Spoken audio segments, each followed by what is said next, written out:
Москва экстренно подняла авиацию в небо, Путин отвергает выгодную сделку, а Киев заявил о демилитаризации России и ликвидировал как минимум 100 граждан Узбекистана, которые подписали контракт с Минобороны РФ. В эфире «Нехта» самые важные и интересные новости к этому часу. Уничтожение аэродромов Путина. Совершен один из крупнейших обстрелов со стороны Украины. Трамп заявляет о великой победе и готов праздновать. В то же время Путин отвергает выгодную сделку для Москвы и меняет цели. Что происходит и как воспринимать заявление Белого дома о том, что война не закончится? Добыча редкоземельных металлов не озолотит Украину и США в ближайшие 10 лет. Что пошло не так? Друзья, всем привет! Буду рад вашему лайку, подписке и репосту. Вы прекрасно знаете, что для нас это очень важно. Оставляйте также свои комментарии и спасибо вам за обратную связь. Об актуальных и важных событиях прямо сейчас начинаем.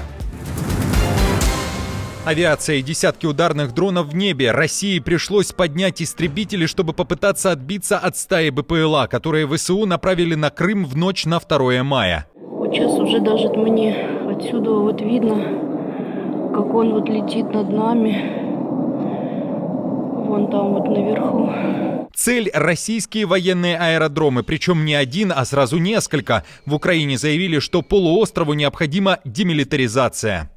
Демилитаризация Крыма является важной составляющей безопасности в Черном море. Россия, как и в советское время, рассматривает Крым как военную базу, что представляет прямую угрозу для судоходства. Также с времени оккупированного полуострова наносятся удары по украинским городам. Взрывы в Крыму на военных объектах являются исключительно частью обеспечения безопасности. Мониторинговый канал «Крымский ветер» сообщал о взрывах в районе Джанкоя, Феодосии, САК и в селе Угловое, которое находится лишь в 7 километрах от аэродрома Кача. 2 мая. Доброе утро в Каче. В российском Минобороны при этом заявляют, что над Крымом все уничтожили, а именно 89 БПЛА. О прилетах и потерях, конечно же, не сообщалось. У Белоусова говорят, что всего был сбит 121 беспилотник. Путин отвергает выгодную сделку, несмотря на все действия Белого дома, который спешит завершить войну, а его предложения выглядят как капитуляция Украины на условиях России. Кремль не идет на компромисс. Bloomberg пишет, что Москве уже, вероятно, предложили и контроль над оккупированными территориями, и даже признание Крыма российским. Но Путин не готов заканчивать войну, а поэтому США должны усилить давление и принять новые меры, чтобы успокоить Москву. Авторы материала при этом пишут, что украинцы не поддерживают белый флаг, ведь это приведет к новому нападению через время. Это во-первых. Во-вторых, преимущества России не так значительны, как кажется. За последние 3 года ее войска продвигались медленно и с огромными потерями. Военная экономика России испытывает напряжение из-за высокой инфляции, нехватки рабочей силы, стремительно растущих процентных ставок и истощения валютных резервов. Мрачный прогноз тем временем озвучил вице-президент Америки. Он уже говорит, что война не закончится в ближайшее время. Я действительно не верю, что кто-либо из 8 миллиардов человек в мире, кроме Трампа, смог бы добиться этого соглашения. Когда я говорю об этом соглашении, я имею в виду то, что эти люди действительно предложили мирное урегулирование, но теперь это зависит от русских и украинцев. Теперь, когда каждая сторона знает условия мира другой стороны, им предстоит договориться и остановить этот жестокий конфликт. Это никуда не денется, Брэд. Это не закончится в ближайшее время. И еще один тревожный звоночек из США. Вашингтон больше не планирует выполнять роль посредника в урегулировании войны России против Украины. Об этом заявила представитель Госдепартамента США Тэмми Брюс. Она сказала, что американцы больше не будут прилетать на другой конец мира, чтобы модерировать встречи между РФ и Украиной, как это было в Саудовской Аравии. Теперь работа должна вестись между двумя сторонами, считает Госдеп. Путин изменил цели. Американская разведка дает понять, пока вместо стремления к захвату всей Украины Кремль сосредоточился на краткосрочных задачах укрепления контроля над оккупированными территориями и стимулирования экономики России, находящейся в затруднительном положении. Об этом пишет CNN. Кремль оказался в сложном положении, пишет издание со ссылкой на аналитиков и данные разведки. Давление со стороны все более раздраженного правительства Трампа, угрожающего новыми санкциями, испытывающее трудности российская экономика, поставили Путина в потенциально сложное положение. В переговорах также делается акцент на возможности инвестиций между США и Россией в случае окончания войны, которые США называют историческими. Марко Рубио, государственный секретарь США, который накануне был еще и временно назначен Трампом его советником по нацбезопасности после скандальной отставки Уолтса, говорит, что Путин и Зеленский хоть и сделали шаг навстречу друг к другу, но по-прежнему очень далеки от диалога за столом переговоров. Кроме того, Трамп готов поставить условия как Киеву, так и Москве. Я думаю, мы знаем, на каких позициях находится Украина, и знаем, где сейчас Россия, где находится Путин. Они все еще далеки друг от друга. Они стали ближе, но все еще далеки. И потребуется настоящий прорыв в ближайшее время, чтобы это стало возможным. Иначе, я думаю, президенту придется принять решение о том, сколько еще времени мы будем этому посвящать. Наша команда существует благодаря вам. Поддержите ее, чтобы мы могли продолжать нашу работу. Трамп заявил о победе в войне. Американский президент не растерялся, понимая, что не смог быстро усадить Путина и Зеленского за стол переговоров и завершить войну в Украине, решил взорвать информационное пространство новым заявлением и написал о праздновании Дня Победы.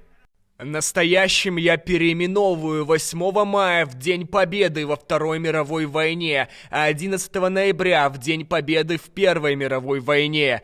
Мы выиграли обе войны, никто и близко не стоял с нами по силе, храбрости или военному гению, но мы никогда ничего не празднуем, потому что у нас больше нет лидеров, которые умеют это делать. Мы снова начнем праздновать наши победы.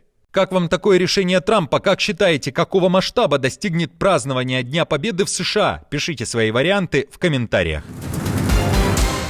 Сделка по недрам не станет золотой антилопой для Украины и США. О том, что кошельки Киева и Вашингтона могут быть пустыми еще десятилетия, пишет Рейтер. Две страны могут ждать дохода от соглашения очень и очень долго. Причина проста. Потенциальные инвесторы столкнутся с большим количеством проблем при запуске шахт в воюющей стране. Для примера, Канада и Австралия, где развит горнодобывающий сектор, тратят от 10 до 20 лет для разработки шахт, где добывают важные минералы, уточняют авторы издания. В случае с Украиной нет еще и большого объема данных о самих редкоземельных ресурсах. Еще одно препятствие заключается в том, что некоторые потенциально прибыльные проекты находятся на территориях, оккупированных Россией, а соглашение не включает гарантий безопасности, хотя Вашингтон заявил, что присутствие американских интересов будет сдерживать агрессоров. Американские аналитики при этом говорят и о плане Путина. Россия также заявляет, что у нее в избытке редкоземельных металлов и других полезных ископаемых, нефти, газа, того, что, по их мнению, может заинтересовать США. И таким образом, с точки зрения России, это немного приближает их к тому, чтобы, наконец, заключить эксклюзивную сделку с США. Сделка между США и Россией по добыче и продаже полезных ископаемых. Путину это действительно нужно, он этого хочет. И если это соглашение сможет привести к тому, что США начнут уделять внимание этой части, это будет выгодно для России, потому что в конечном итоге одна из главных целей Путина — это добиться, чтобы США отменили санкции, американские компании вернулись в Россию, начали добычу и чтобы ограничения по SWIFT и прочим финансовым системам были сняты, чтобы можно было вести бизнес. На стороне России в боях против Украины погибло как минимум 109 граждан Узбекистана. Москва активно вербует представителей этой страны в свои ряды. Наемников из республики в рядах ВС РФ как минимум 1100, и их имена установил украинский правительственный проект «Хочу жить», который предлагает всем, кто воюет в армии Путина, сдаться в украинский плен. В Киеве говорят, что опубликованный список неполный, и на самом деле узбекистанцев в рядах оккупантов может быть несколько тысяч, а не одна. Авторы проекта уточняют, что несмотря на призыв властей Узбекистана к своим гражданам избегать попадания в ряды иностранных армий, политика Ташкента в отношении наемников вызывает много вопросов. Например, местные суды с 2023 года вынесли несколько приговоров наемникам ВС РФ, но большинство из них получило лишь условный срок или ограничение свободы, несмотря на признание в совершении военных преступлений. Несмотря на очевидное влияние Кремля на официальный Ташкент в вопросе вербовки узбекистанцев в ряды армии РФ, мы призываем власти Республики Узбекистан прекратить потакать преступной практике и надеемся на содействие по ее пресечению. Беларусь улучшила свою позицию в рейтинге свободы прессы на 1 строчку. Об этом говорят обновленные данные от «Репортеров без границ». Рейтинг свободы прессы включает 180 стран, и Беларусь в нем на 166 месте. Это улучшенный показатель, ведь в прошлом году была 167-я позиция. В рейтинге соседями республики, где также не совсем все хорошо со свободой прессы, оказались ОАЭ, Куба и Азербайджан.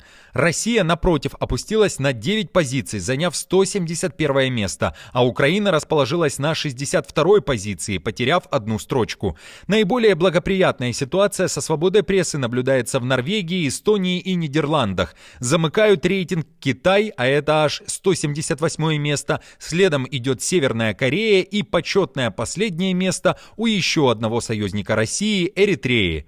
Репортеры без границ подчеркивают, что свободу прессы в мире продолжают душить. В 2025 году лишь 7 стран могут похвастаться статусом «хорошее положение» в отношении свободы прессы, тогда как 10 лет назад таких было более 20. Число государств с серьезными проблемами в этой сфере удвоилось с 20 в 2015 году до 42 в 2025 году. Интересно, но более половины населения мира проживают в странах с такими ограничениями. Друзья, на этом все. Не забудьте оставить свой комментарий и лайк. Мы же с командой продолжаем следить за самыми важными новостями. Оперативную информацию от Нехта ищите в телеграм-каналах или на платформе X. Спасибо вам за доверие и то, что остаетесь с нами. До новых встреч и хороших вам новостей.